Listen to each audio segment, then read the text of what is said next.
Hey,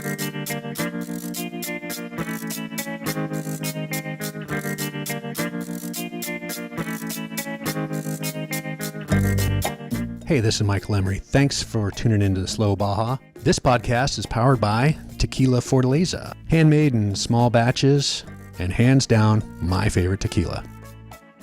Slow Baja is brought to you by the Baja XL Rally. The Baja XL is the largest and longest amateur off-road rally on the Baja Peninsula. It's 10 epic days, LA to Cabo, back to LA, mostly on dirt. For an adventure of a lifetime, you got to check out the Baja XL Rally. More information at bajaxl.org and on Facebook at the Baja XL Rally News and Support Group. It's coming up January 2021. Be there. Thanks for tuning in to Slow Baja. It's Michael Emery, and I am here in Rancho Santa Fe with Zach Plopper. It's a beautiful hot day. Zach has pilfered a couple of his dad's Dos Equis for us, so we're sitting outside. We're baking in the sun, and I'm going to have a cold beer. So, Zach, you're going to do all the talking. Awesome. Thanks, Michael. Yeah, so WILDCOAST, we're an international team. Our mission is to conserve coastal marine ecosystems and address climate change through natural solutions. And we're a 20-year-old organization. We were founded in 2000 by Dr. Serge Dedina, who continues to be our executive director today. And we're a binational organization. We're based in the United States and Mexico. Our U.S. headquarters are in Imperial Beach, and then our Mexico headquarters are in Ensenada.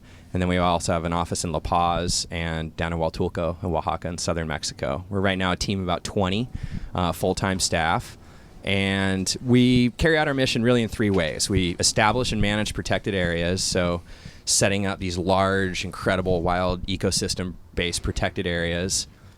We advance policy in the U.S. and Mexico that supports the conservation in those sites, so make sure that they're actually, the resources there are being protected. And then thirdly is working with local communities in those areas to be the stewards of the wildlife and the resources that are there, because they are the experts. And so we depend really on their expertise and their drive to carry out our mission.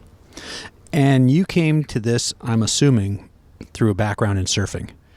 Did you surf your way into a job here? Sort of, yeah. All right. I mean, yes. let's be honest. Sorry. So we talked a little bit about that off air, that you surfed in at UC San Diego, and I know that you have a background as a competitive surfer in your youth. So jump into that a little bit, and then tell me how that led to what you're doing now or didn't, and tell me where you're working in Baja first, and I know you're doing great work in Huatulco and Oaxaca with the turtle. So just dive into telling us how surfing led to your interest in conservation. Absolutely, yeah. So having grown up by the coast in Solana Beach, my parents don't surf. My dad's from the Midwest. My mom was from inland Northern California, but so fortunate to grow up walking distance from the ocean in the 80s, and with the glory days of the San Diego coastline, tons of sand. The cliffs weren't all armored. Not a ton of people, especially surfers. And around 8 or 9 years old, I just kind of gravitated to the water and standing up on a board and riding those waves. And that really kind of has dictated the direction of my life ever since. I didn't apply to a university east of the 5 freeway, so UCSD as an undergrad. I started competing when I was about 12, got my first sponsor at 13, free clothes, paid trips, all sorts of awesome stuff for a young teenager surfer, and started competing professionally during high school, doing some professional events, but was always valued education. And so UCSD was a logical place where I could go get a great education, continue to surf. Obviously, right there at Black's Beach was our training ground, one of the best beach breaks in the world. And all of my studies, I kind of had the environment indirectly and the ocean kind of in the background there. I studied urban. I started off as a biology major, transitioned to urban planning, and really interested around our coastlines as well. I lived in northern Spain for 2 years as an undergrad in the northern region of Cantabria, just outside of the Basque region.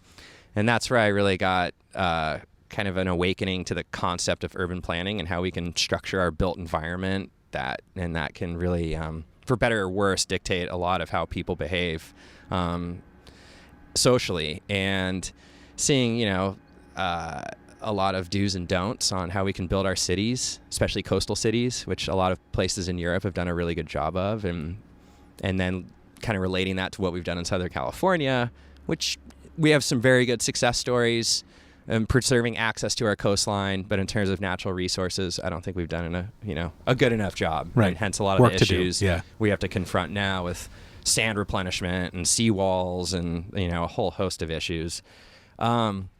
And then I studied at UCLA, continuing to surf and visit the ocean, which then almost narrowed my focus even more. And that's where I learned about Wild Coast as an undergrad or as a graduate student. I had a really close friend of mine who I actually had lived in Spain with and studied at UCSD with. His name's Ben McHugh. He's now the executive director of outdoor outreach, and he was working for Wild Coast as his first job outside of school. And I started volunteering and learning more about the organization. And as a second-year grad student, I met Serge Stadina out at Trestles one day.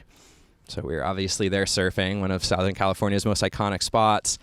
And we started talking about school, and he was wondering what I was studying or going to write my thesis on, because I had to write a thesis to graduate. And he suggested that they're starting to develop this land conservancy project in Baja, California, and perhaps I'd like to take a role in outlining how we'd move forward with that, or how Wild Coast would try to protect this region. And so a 76-page document on all the threats and opportunities for a very unique desert wilderness coastline called the Valle de los Cirios Pacific Coast, or in the surf world, the Seven Sisters region. So about a third of the way down the peninsula. And that actually turned into a guiding document for protecting that region, and in 2008, my first job. And if I read about that correctly, is that 52,000 acres? 52,000 acres and about 37 miles of coastline. 37 contiguous. Not continuous. Okay. Our largest continuous stretch is about 11 miles.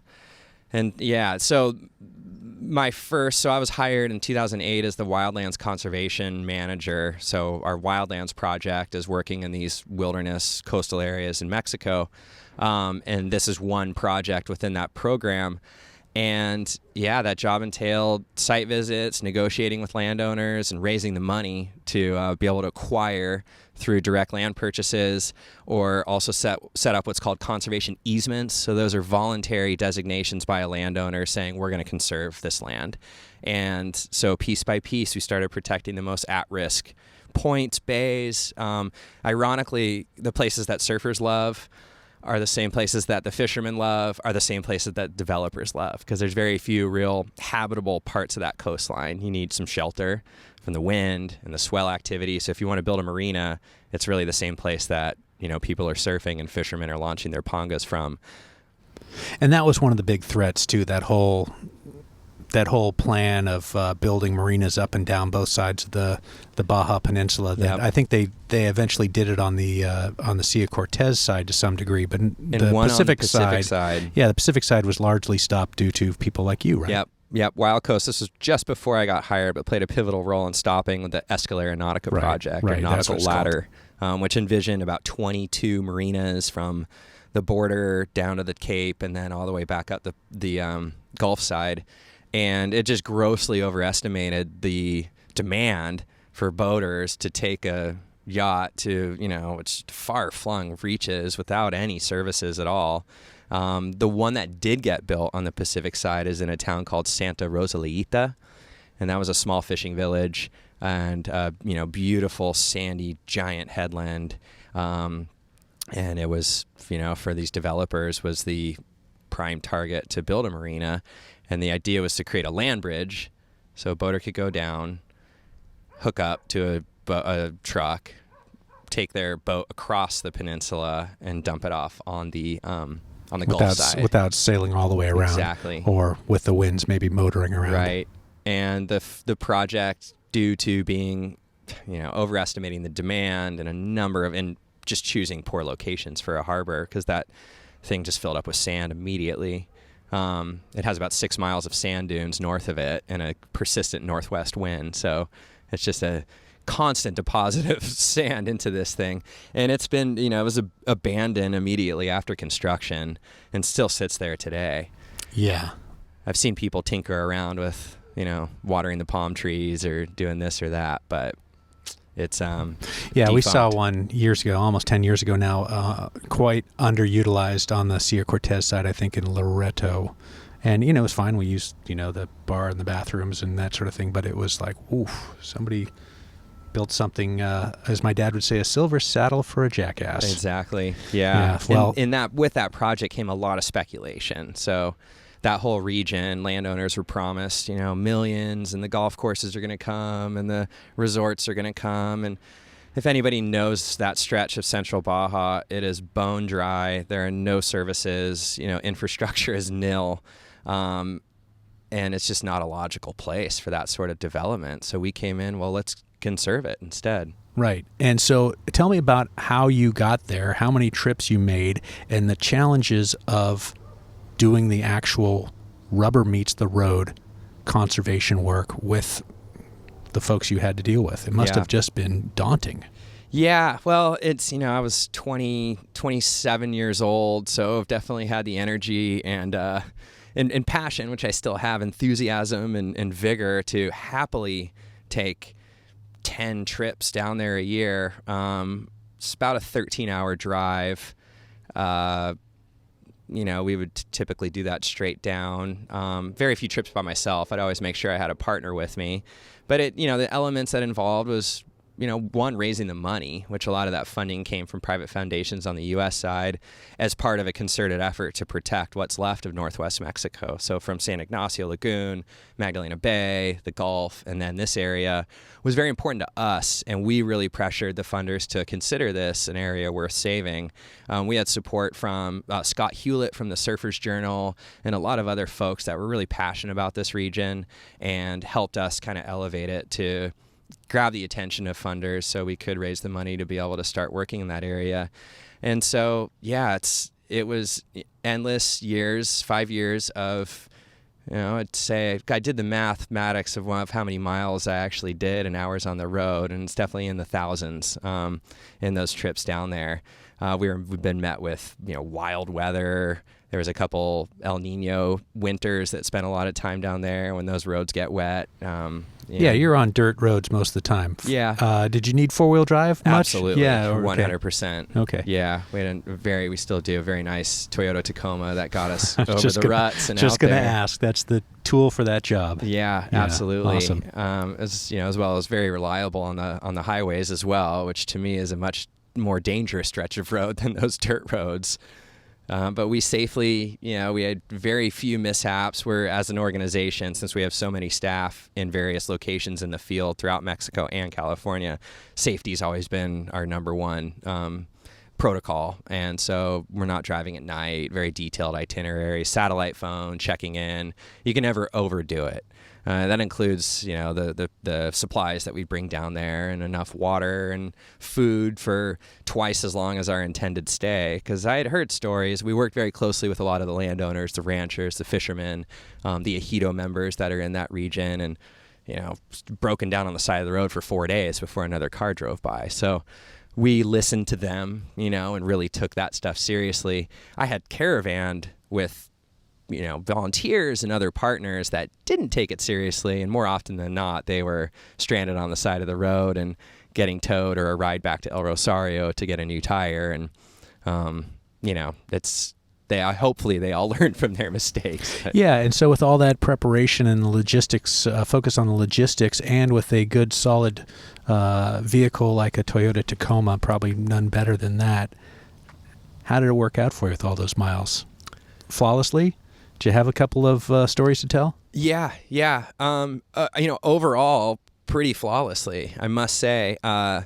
This was, 2008 to 2012, 2013. So this was during the economic crisis. Yeah, years that people got very, very afraid to go to Baja. Right. Which meant a lot fewer people on the road and kind of a lot less attention as well. So we were visiting, I was surfing San Miguel and Ensenada with my boss with no one out for a couple years. Different story now. For better or for worse, tourism really suffered during all that. There's a couple industries that propped up in Ensenada, the wine industry, the beer, the food, all that kind of, I think, grew out of locals, Yeah, I think not catering to drunk gringos. Exactly. All of a sudden, people in Tijuana decided that they could do something for themselves, and it turned out to be, in my opinion, a lot more interesting, at least to me, than what I had experienced in the 80s as a college kid going to San Diego State and going down to Tijuana or Ensenada, and it just didn't seem all that interesting once you get that first monkey on a surfboard ceramic bank. That's just wasn't that interesting, but it's very interesting to me now. Yeah. I think there's the food and the drink and the craft beer and the wine region. It's amazing. Yeah, and we're tying that into conservation. There's a company in Aguamala or in Ensenada called Aguamala, a brewery, and they support our work. We've worked with some of the wineries up in the Valle de Guadalupe as well as some of the restaurants. So a lot of them really value, the fisheries that they have offshore, kind of the natural beauty of that bay and beyond. But yeah, and back to your question, if I learned early, one trip in particular was one of my first trips down there, and it was up to me to assemble this trip. And in the end, we were caravanning with way too many people to go to one of these areas. And it was in fall, and we get down to a spot called Punta Cuchillo, which is within that Valle de los Cirios Pacific coast, and set up camp. And after driving for 13 hours, start to enjoy the evening a little bit. And the wind started to pick up out of the northeast, and then we start talking, there's supposed to be a Santa Ana at home back in Southern California. I wonder that's how it's going to affect us down there. Within an hour, it was deafening wind, like a 747 was right next to us.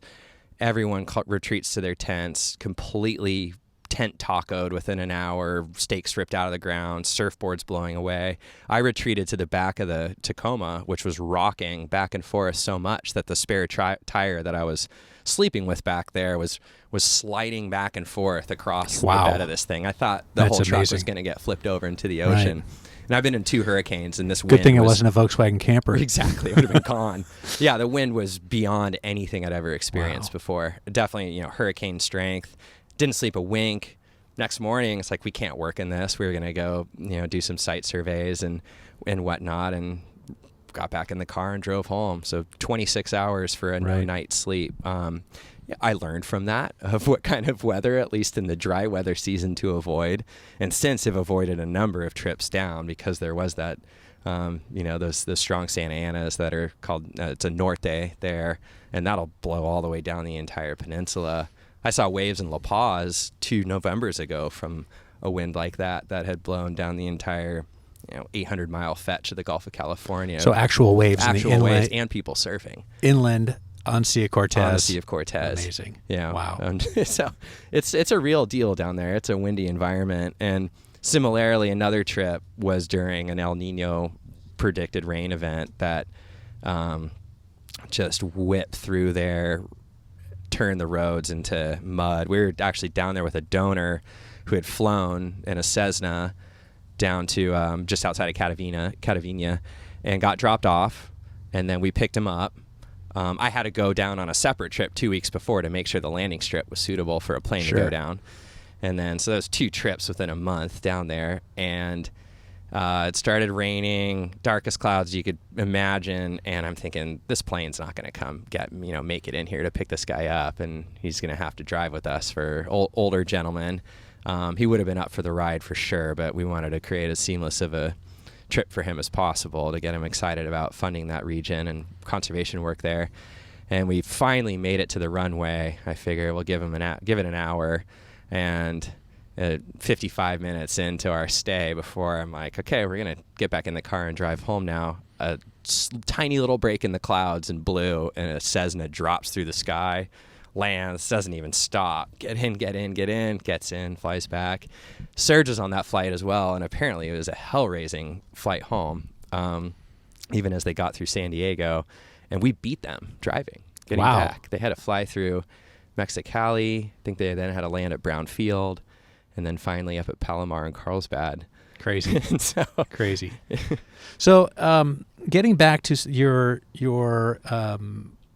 conservation work. I live in the San Francisco area, so north of us, the coast, Stinson Beach, Sonoma coast. So much of that has been thoughtfully preserved by the Marin Agricultural Land Trust, who just does this great work. And having lived in that region from the time I was a child to now, very little of the rural parts of Marin and Sonoma have changed much. And that could have been, chalked with $2, $3, $5 million house after $2, $3, $5 million house for miles. But luckily, somebody figured out how to get that protected and how to convince farmers, ranchers mainly, cattle ranchers, that they can run their cattle, but they can never sell these properties. How do you figure out what you're doing in Baja, in these rural locations, where that everybody there, to me, looks like they're at a subsistence level at best? How do you tell them to preserve this? Yeah, that's really good question. I think for one, those communities really value their access and the natural resources that they depend on. I think a place like Pundabanda down in Vizcaíno Biosphere Reserve is a great example of that. It's one of Mexico's strongest fishing cooperatives, super well-managed fisheries. The kids surf. It's a ecotourism hub for surfers and bird lovers and nature enthusiasts. And they really grasp that, without the access and that natural beauty and those natural resources, that their whole dynamic would change. They came to us with the threats to San Ignacio Lagoon and around Abrejos about the cruise ship terminals that wanted to go in there. How can we help defeat this stuff? Because they knew it would forever transform their way of life. I think that resonates to a lot of other areas as well. And we're seeing more and more, especially places like Puerto San Carlos near across the peninsula from La Paz in Bahia Magdalena, where they really value the mangroves, the whales, the ecotourism. And in some of the more far-flung remote areas, it still resonates. So the fishing cooperatives that we work with in, say, the Seven Sisters, Valle, Cirios region, they want to be able to access those areas. A lot of them, their cooperative headquarters are in Ensenada. They're familiar with what's happened between Tijuana and Ensenada in terms of losing access to the coastline because of speculative development. There's more empty condo towers and half-finished buildings on that stretch than functioning businesses. And what that does is it cuts access for the local community, for visitors, and it really impedes that area to fully realize its potential as a beautiful spot. It's incredible coastline that unfortunately has been lost, and that's what we want to try to protect in these areas. And working very closely with those communities, and a lot of the decisions made actually comes from those communities, and helping them get to that point where they have land security. So they might have had a contract on the back of a napkin that says that they own or can inhabit a particular area, but working with them so they actually own these areas. That's the case with these easements. So get them title to that, and then work with them. Okay, how can you can continue to live here, access this area? How can we help you protect it? And so really working in tandem with them on those. There's a lot more potential too, especially in those areas in terms of kind of very light ecotourism, maybe from the off-road community, from the surfing community, just from the nature lover, Baja lover community, working more with those communities. And we have 2 local rangers that come from those fish camps that are, Wild Coast contractors, and they do surveillance and check on the properties, report anything back and regarding the signage that we have there, or, various threats that they see. And so they're compensated for that work as well. We'd love to expand that. That area, as you mentioned, we have about 55,000 acres of coastline, and that's kind of the next phase of that project, is working on the management. So how is this as formal of a nature conservancy as those areas in Marin County that you're talking about, right, where it's clear as day, this is a protected area, and here are the rules. You can visit it, but we have to tread lightly. Yeah, you can hike through it, but you can tread lightly. Exactly. So the communities that you work with, What's that like? Obviously, you speak fluent Spanish, I'm assuming, after a couple years in Spain. Tell me about some of those fishing communities and some of these just rural communities and the people that you've met along your path. Yeah, absolutely incredible. I've learned more from them than in my years in graduate school and undergrad learning about conservation. Something that stands out that I love about Baja is the communities and the people, especially in those salt of the earth areas, and they're so giving and so helpful that I feel less afraid about breaking down in a car there sometimes than I do here. They'll figure it out. I've seen them a lot of just work miracles in terms of troubleshooting. Being able to communicate obviously really helps, but really opening yourself to conversing and spending the time to do it. That's something that a lot of American visitors will just blast through those towns, little wave and keep going. And I definitely was guilty of that as well, not spending enough time checking in. That's something in Mexico in general, culturally, there's always time to talk and stop and have a chat. And that's what allows that place to have such a, the family fabric is so intact and so important, whereas they extend those arms to anybody, in need. And if you choose to and take the time to engage, you're going to learn a lot. You're going to have a lifelong friend. You're going to get exposed to the different foods and the different places and stuff you wouldn't be able to find on your own and figure out on your own. So, after a few years driving through a fish camp like Faro San Jose, which a lot of surfers are probably familiar with, this is kind of the gateway to the northern Seven Sisters in a way. And, it got to the point where they're, one guy in particular is running out of his house with freshly cooked caught lobster as we're driving by, and, here, enjoy. And, I can't replace those memories with anything at all. Yeah. Our family lived in kind of an extended vacation through Baja, and then put our car on the ferry and went over to the mainland, and lived in Zacatecas for another 7 months or so.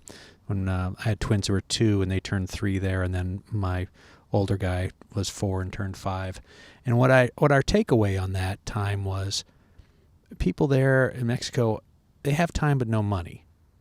They have time. And then because we were right in a colonial, World Heritage UNESCO town, but we lived in an old 150-year-old adobe right in downtown, and there's sections of floor that's not, it's adobe flooring, so it's dirt. Call it dirt. It's formed tiles, but it's dirt, and it's just different. People don't have air conditioning in their homes. They don't have flat screen TVs with Netflix, so they're out in the community. The community is so important. People are out. And I really did feel like, if you can just slow down a little bit and meet people on their own terms and have time to talk. And again, if somebody's throwing freshly cooked lobster at you, you ought to be thoughtful enough to stick around and tell you thanks and, have a beer with them or something. And I think that's the pace of life that we live here, just precludes some people from seeing those opportunities and taking those opportunities. And I think that's, for me, a little bit what Slow Baja is about. So coming back to somebody who maybe you've obviously logged thousands and thousands of miles and been in some very remote areas, driving dirt roads and four-wheel drive and whatnot, what advice do you have? I mean, you've met a lot of people. You've gone a lot of places in Baja. You flew down in small planes for your surfing stuff we talked about previously. What are your takeaways? What's your advice? What can you tell people about who maybe don't know about too much about Baja? Yeah, absolutely. I mean, as I mentioned before, number one is be safe. At the driving at night, obviously drinking and driving, which you wouldn't want to do anywhere, but people often have a sense of too much freedom in a place like that. It's still someone else's home. I've seen, you think surfers often are the total environmentally conscious folks, and many trips down there, we've had to step in and say stuff to people that are leaving trash, that are ripping agave out of the ground as firewood.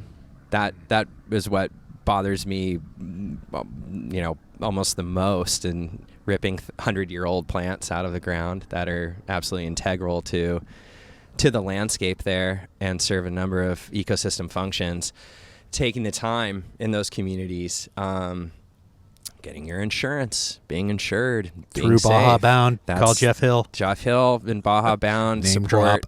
our work. Jeff, they have been an incredible supporter. They've really transformed that. The whole landscape around car insurance in Mexico is where it's online, and you can learn a lot while you're on there getting your insurance as well. They've got a great site. So I would encourage, people interested in exploring to look into that.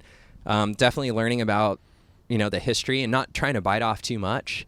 If now I have 2 kids, 2 small children, a 3-year-old, 3.5-year-old, and a 2-year-old, and if we were to take a trip down there, which we want to do, I think we would take it very slow and see and enjoy some places that I haven't spent nearly enough time in. A lot of those little towns, seemingly if you just go get a place to stay and get some gas, has something really cool to offer as well. Whether that's El Rosario, there's an amazing fossil museum across the street from the Pemex there that's in a man's home that has just incredible fossils from that area. Catavina obviously has an incredible things to go check out. The oasis near there, the rock art as well. And then obviously further south, there's so much more to see. And investing in those communities and really not being afraid. That's the fear that a lot of people carry when they go. And especially with, the military stops and stuff. I mean, those are just young men doing their job. Those aren't the police. That is the military. And, they have their routine checks. And in those situations, obviously, be courteous, be smart. Those are young kids from southern Mexico, Chiapas, Oaxaca, really all over. I've had a lot of really incredible interactions with them, and not one of them negative ever in my journeys down. I'd really, be safe, take it slow, communicate. Also, it's good to check in with your family or coworkers on the U.S. side to let them know where you are, and take lots of pictures and tread lightly. Yeah, tread lightly. So interesting your comment about having to intervene in some poorly behaved surfer activity. I remember again on this trip that I took 20 years ago with my family, and we were in Todos Santos and then went down to Pescadero, and somebody said, "Oh, you've got to watch the fishermen come in on the fishermen's beach. They race their pangas through the surf and right up onto the beach, and it's pretty exciting." So we're moseying on down, driving down in our little minivan, and I think the turn from the road to the surfers' beach was a couple miles of dirt road to get down to the beach, lined 4 feet, 5 feet tall with trash. And so again, coming from, where we lived in downtown San Francisco with municipal monopoly trash pickup that we pay an arm and a leg for, the guys come to our house and take the trash out. You just realize that's not part of the deal there. Right. I mean, they don't have that. So what do you do with the trash that you generate? What happens to that old washing machine? What happens to those car parts? This is why when you drive through rural America, you see these things stacked up in people's yards. How do you go about in your work, your conservation work, treading on those customs, for lack of a better word? Yeah, we always, when we're camping, it's always a Packin Packout. So we take home every single thing with us. In some of those rural areas, some of the ejidos have projects where they'll install trash cans, really in the middle of nowhere. And a lot of people choose to leave their waste in those sites, but that doesn't necessarily mean that they're being collected. And in a windy environment like that, often that trash just blows all over the desert. Right. So we always take out everything that we bring in. On that, we try to bring in really, in terms of plastics especially, less than, we were conscious about the materials that we're bringing. But that stuff always comes home with us. And then when we're down, more urban areas, La Paz, for example, Ensenada, Magdalena Bay, it's just consuming lightly. Unfortunately, with water and stuff, it's, there's a high dependency on bottled water there, but we always make sure that we got access to those big, multi-gallon jugs. There's water stores in every town in Mexico where you can go get those filled for very cheap, rather than buying cases 35 Avion bottles that, end up burned on the side of the road. But that's always very, on the top of our minds, and we encourage others to do the same. And research, where you can, these days with Google Maps and the internet, you can find a water store in the smallest town in Mexico. If you can find a sandbar and how the surf's breaking, Exactly. you can certainly find a water store. Yeah. Hey, you mentioned Magdalena Bay. That place is just eating at me now. I kind of swung through there on a off-roading trip in January of 2019, Lopez Mateos. Didn't really get to see anything, in and out, got in late, left early. Tell me about Magdalena Bay. I know you're doing some work there. I know you're working with the mangroves and whatnot, but how much time have you spent there, and what can you tell me about that area? Yeah, so WildCoast has been really present there since the inception.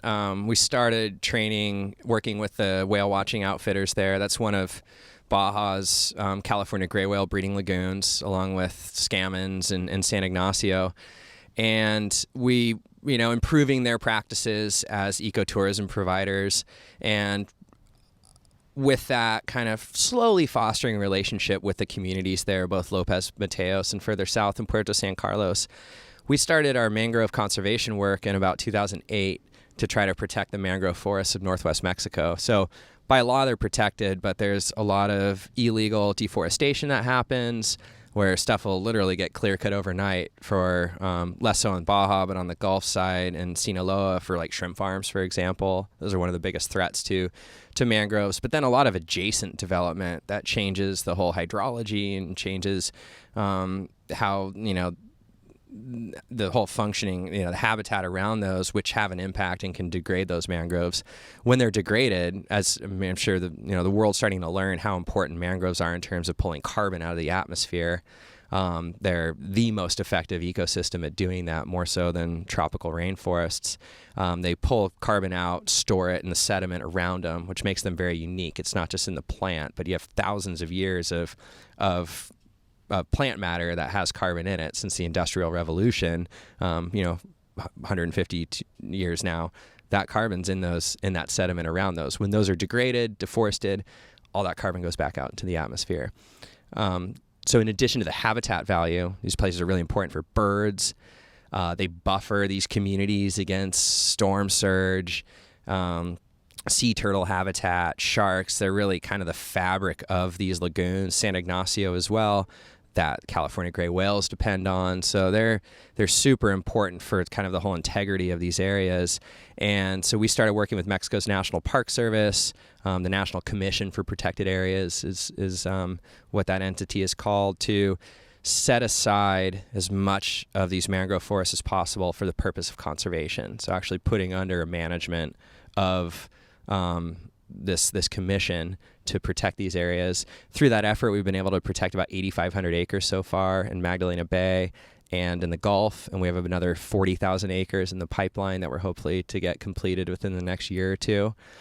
Within that, there's about 19.5 million metric tons of carbon. That's equivalent to 1 million people's carbon emissions in the United States annually. Wow. So it's significant, and it's a very scalable project to other mangrove areas, not just in Mexico, but in the world. And Mexico, especially the Park Service and these local communities, are really grasping that and understanding that, and excited to be leaders globally in what's a natural climate solution. So how do we protect ecosystems to help fight climate change? It's not just about decarbonizing the global economy and using less energy, but we actually have to protect these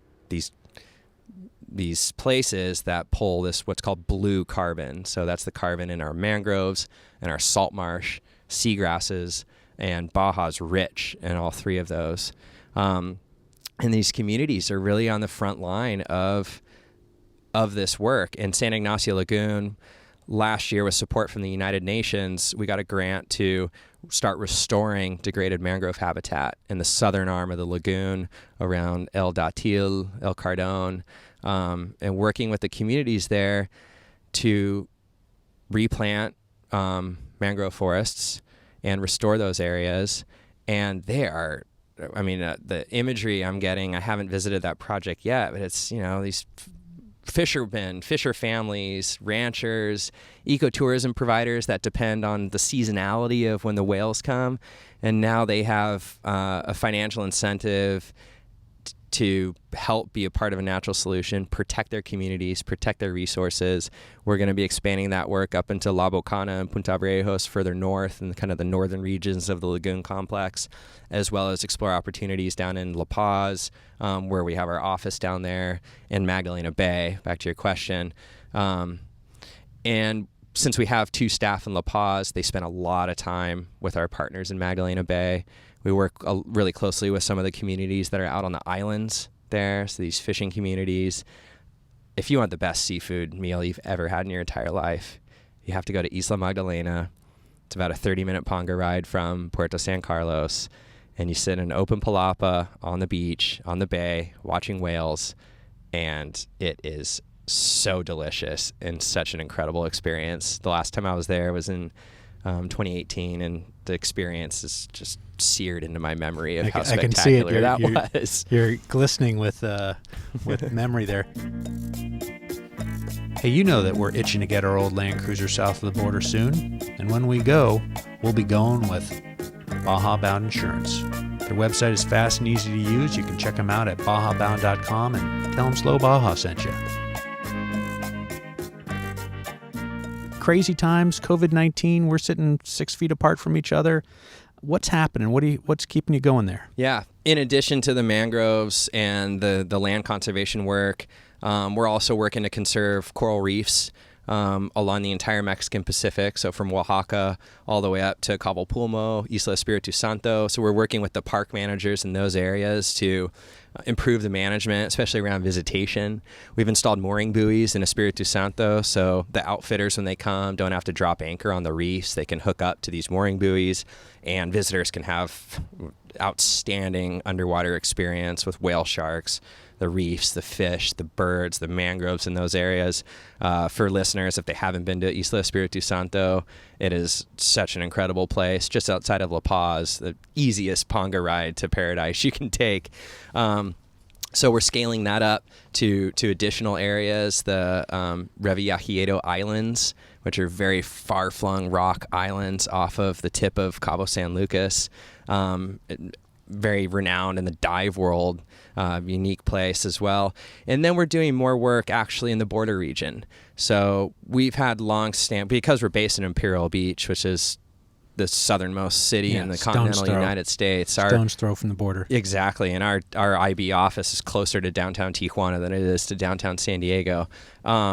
We've had a presence there for a long time. We've hosted a lot of cleanups over the years and working on policy on both sides of the border to improve the pollution situation, which I'm sure a lot of people are well aware of. We were just on 60 Minutes not that long ago, highlighting that issue. And so that's one aspect that we're constantly working on, but we're also trying to reduce plastic waste from crossing the border. It's a binational watershed. 2/3 of it is on the Mexico side. 1/3 is on the U.S. side. So the upper watershed drains from Tecate, all the inland Tijuana, through downtown Tijuana, where it's a channelized river basin, crosses the border into the Tijuana River estuary on the U.S. side, which is an incredible place, wetland complex, critical on the Pacific migratory flyway for birds, as well as a number of there's about 18,000 acres of protected space there. There's a marine protected area right offshore. The Coronado Islands are offshore of that. That's part of the Pacific Islands Biosphere Reserve of Mexico. So this river ends in just this confluence of these incredible, unique protected areas. But it's there's a tsunami of plastic trash that comes out of Tijuana. That builds up in the tributary canyons, and then when it rains, washes straight across and, eventually becomes, marine plastics. And so we just recently received funding from the Benioff Ocean Initiative. So this is in partnership with their Clean Currents Coalition. We're one of 9 projects around the world to reduce plastic pollution in the oceans. So we're working with local communities in what's called Los Laureles Canyon. It's one of the tributary canyons. There's tens of thousands of people that live in this area, many off the grid. It's a very poor neighborhood, a lot of recent immigrants. There's a big Haitian population there, as well as a lot of the migrants that come from Central America. And it's kind of the stop and the holding place before, they try to cross the border. Mm-hmm. And and unfortunately, there's the trash, the plastic, the pollution. But these people are so friendly and so want to be a part of fixing that solution. And back to, talking about that culture of family and taking the time to speak. And so we've spent more time in that area talking with them and determined that they really want to reduce not just their consumption of plastics, but help, protect the ocean by doing so. So we're installing a trash boom across that tributary canyon in one of these sediment basins that will capture plastic before it crosses the border, and then work with a group, partners, very close friends of ours called Four Walls International, as well as partners in Tijuana, to repurpose that plastic for building materials in parks, recycle what we can, dispose of what we can't, but stop it at its source, and at the same time work to change that culture. Yeah. And is somebody manually removing the plastic from when it gets caught? Yep. So you've hired some folks down there, or have volunteers that are that's manually removing that. Yeah. So Gotcha. We're still in the permitting phase of that, but we will hopefully get that installed later in the summer. So be ready for the whatever rains there may be this winter. Right. Who knows? And work with the community, volunteers, paid staff, paid locals to really be a part of that. And then, they see there's been some pilot projects that Four Walls has done in terms of repurposing plastic in those canyons and into these community playgrounds. And it's really incredible to see that. And especially in a place like that, that's very kind of, off the grid and neglected, both within Tijuana and nationally as well. And then our offices in our Mexico headquarters, as I mentioned, is in Ensenada. And haven't had many projects there in Ensenada, but just last year we started working on protecting and restoring the wetlands of La Macion and Estero Pundabanda. So La Macion's between Rosarito and Ensenada. Right. Yep. It's that incredible wetland box canyon that empties right into the water there on that great beach just south of La Fonda. And then Estero Pundabanda is between Ensenada and Pundabanda. Both areas are home to salt marsh, which is one of those blue carbon ecosystems that stores carbon. Obviously, lots of birds. Our first step in that project is creating kind of an interpretive trail through both sites so visitors can stop and learn about that area rather than just drive by it. And so that's a really exciting project that we're looking to grow in this next year. Can you tell me a little bit about, I'm super fascinated with sea turtles. If you had referenced the interview I did with David Keir, the author, and I got started on sea turtles and got, he's an expert on missions, and all of a sudden we're talking about sea turtles because of something about Bahia de Los Angeles. But I know you're working with sea turtles in Oaxaca, on the beaches in southern Oaxaca. What can you tell me about what's going on there? Yeah, so the beaches of Oaxaca and there's also beaches in Michoacan. These are some of, if not the most important sea turtle nesting beaches on the planet, particularly for olive ridley and leatherback turtles.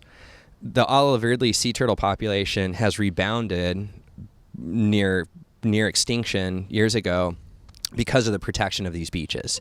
For a long time, we launched these really amazing, fun communications campaigns around sea turtle conservation. So we worked with El Hijo del Santo, who's a famous lucha libre fighter in Mexico. I am well aware. We worked with Doris Mar, who was an Argentine Playboy model, because sea turtle eggs are perceived as a natural aphrodisiac. And so we enlisted a team of spokespeople to do a public campaign about that. The in the case of Doris Mar, was my men don't eat sea turtle eggs, scantily clad image of a beautiful woman, and that slogan, and that resonated deeply in a lot of these communities, as well as El Hijo del Santo. But we realized it's not just about poaching and consumption, that if these habitats are lost, these nesting beaches are lost, then that species is in jeopardy of being gone forever.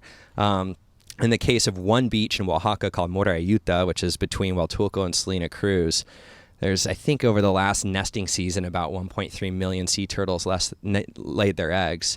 Wow. So that's about 100 million eggs laid on that beach. It happens in a nesting phenomenon called an arribada, where they come in the middle of the night, and the beach is covered in tens of thousands of these sea turtles, mostly olive ridley. Sometimes the giant leatherbacks are nesting there as well. So we realized, that is key. If poaching, we're not going to stop poaching. We can work with partners to try to help these communities transition from sea turtle consumers to sea turtle conservationists. And we're working on that with a lot of outreach, educational materials in the local Zapoteco language there. And we have full-time staff there that our staff member, Luis, spends night after night on these beaches working in tandem with the Navy to monitor the beach there. And so we're very much a part of these communities. But then working with the National Park Service in Mexico to actually set aside legal protections for those beaches so they're not at risk of becoming a hotel, a marina, which would, forever change that and just how incredible that wildlife phenomenon is. It's, as incredible as the whales of San Ignacio Lagoon, if not more absolutely. so. Yeah, absolutely. Well, let's turn towards wrapping it up here, Zach. You've been extraordinarily generous to get together in these times. My pleasure. Really enjoyed talking to you about conservation. How can people get involved? So if somebody's listening to the podcast, what's the first step? Yeah, first step is check us out at wildcoast.org. There's a lot of resources there, especially on our blog tab. You can dive way deep into a lot of these programs. You can also get connected to our staff in the U.S. and Mexico there. So on our staff page, you can reach out directly to our members in Mexico, here in California. In San Diego County, we're starting to develop more volunteer opportunities in the context of COVID. We've obviously had to take a step back, but we want to get small groups of people back out into the field to work on some of our wetland restoration projects in San Diego County or our marine protected area works in California. We can sign up for our newsletters. We're a nonprofit, so we depend on donations to function. So, we encourage listeners to please donate, even, as little as you can. $5 can go a long way, especially from, some of our team down in Mexico. And you can dedicate your donation directly to one of our projects, and we would happily keep you informed about how that's going. And we got a lot digital fundraisers coming up and a lot of opportunities to engage our audience. And also, people can feel free to email me directly, zach@wildcoast.org, and I'd be happy to share more about our projects. And of course, you're on Facebook and Instagram and Twitter. We're on all the social places. media. All those places. Yeah, give our social media a follow. Share that. That's it's a great way to outreach about our work, and we tend to put a lot of updates there. Can you take us out on a positive message? I mean, you've been at this now, 12 plus years? Obviously, you have some successes. There must be plenty of stresses and sleepless nights. But take us out on a positive message about what's happening in Baja specifically that people should know about. Yeah, groups like WILDCOAST. We have partners Pro Natura down in Mexico, Terra Peninsular. Fortunately, over the last decade, 15 years, we've been able to lay this great basis and framework for conservation in Baja California. That's continuing. There's been a real positive success story. A project that we were involved with was reintroducing condors to the San Pedro Martir Mountains.